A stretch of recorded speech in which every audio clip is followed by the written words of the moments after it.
Hi, it's Donna from A Healthier Dog. I love this book from Dr. Pitcarin. I wanted to read something that really made an impact on me. A tiny dog and a big shift, says Dr. Pitcairn. The year was about 1976, long before I became a pioneer of holistic veterinary medicine. Back then, though I was already somewhat disillusioned with the standard practice of veterinarian, I nevertheless made my living working in a typical suburban clinic in Oregon, veterinary clinic. "Why don't you take care of this one?" my colleague asked me with a slight smile.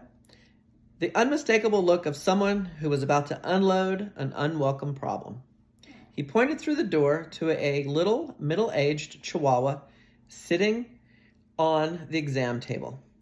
If Tiny's coat had been sleek, soft, and healthy, it no longer was. Obviously, his hair had been falling out for some time, revealing large, greasy patches reeking with an unpleasant odor. Even his spirits were low. Unfortunately, I'd seen cases like this all too often. Sitting nearby were his equally dejected guardians, an aging couple who had tried it all. Yet Elaine and Tom still cared enough about this little friend to try again. The dog's hospital records showed a long history of treatments: cortisone shots, medicated soaps, ointments, more shots, more salves. Nothing which had brought any noticeable improvement. "The poor little guy is just so miserable, doctor," Elaine pleaded. "We would do anything if we thought it would help." She looked helpless, frustrated, sad, and worried, all rolled into one. I looked at Tiny, peering right into his searching brown eyes, where some mysterious being dwelt behind all this suffering. I knew that finally the time had come to step off the beaten path. Here was the perfect opportunity to test out a fresh approach that had been brewing in my mind for years. We were clearly at a medical dead end, and there was nothing to lose. But more importantly, I knew there was a good chance it would work. And so it all began. As I carefully examined the little dog, I explained to the Wilsons why I thought the key to his recovery was not the right drug, but the right diet. Skin problems like Tiny's are probably the most common and frustrating of the conditions we try to deal with, I explained, said Dr. Pitcairn. Because the skin is such a visible area of the body, it can show the first signs of underlying problems, particularly those caused by an inadequate diet.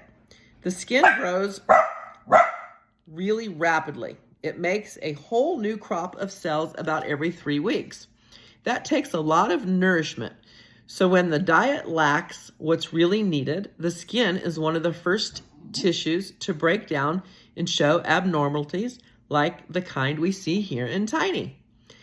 And you might not believe what's really in pretty much all commercial pet food, I ventured, said Dr. Pitcairn. We continue talking about the importance of nutrition and the toxic aspects of highly processed kibble and canned foods brewed from unsavory foods industry byproducts. Soon Elaine and Tom were on board. This focus on diet made total sense to them, and together we marveled that it was not taught in vet school. So we worked out a suitable feeding program for Tiny, based on fresh whole meats, grains, vegetables, also known as people food, at least a better version of it, minus the chips, fries, white bread, cookies, sodas, and ice cream. Haha. In addition, they would offer him several supplements rich in nutrients important to the health of the skin as well as the rest of the body. Brewer's yeast, vegetable oil, cod liver oil, kelp, bone meal, vitamin E, and zinc. The Wilsons could hardly wait to begin.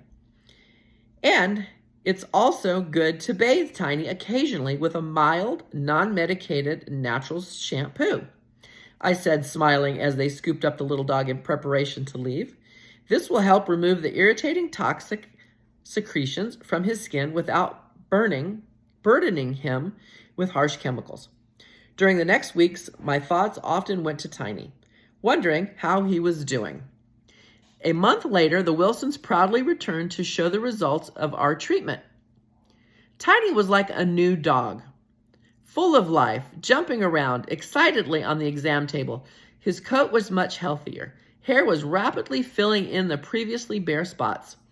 "You wouldn't believe the difference," Elaine exclaimed. "He runs around and plays like he's a puppy again." "Thank you so much, Dr. Pitcairn."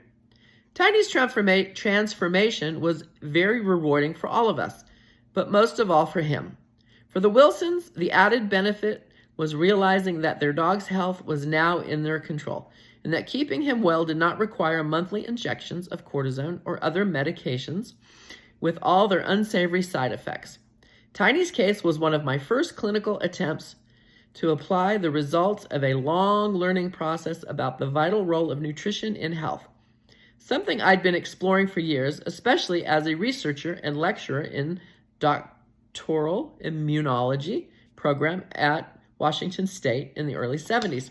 Countless more miracles followed, not to mention glowing testimonials from readers of earlier editions of this book and veterinarians I had trained and known through the years. We are indeed what we eat. Fast forward to the early 21st century. After decades of witnessing such clinical successes, the importance of nutrition in restoring health has never seemed more important.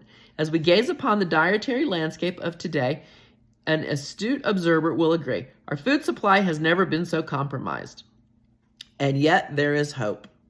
This is from Dr. Pitcairn's book, Natural Health for Dogs and Cats. I love this book. Highly recommend it. Hope you enjoyed my short reading.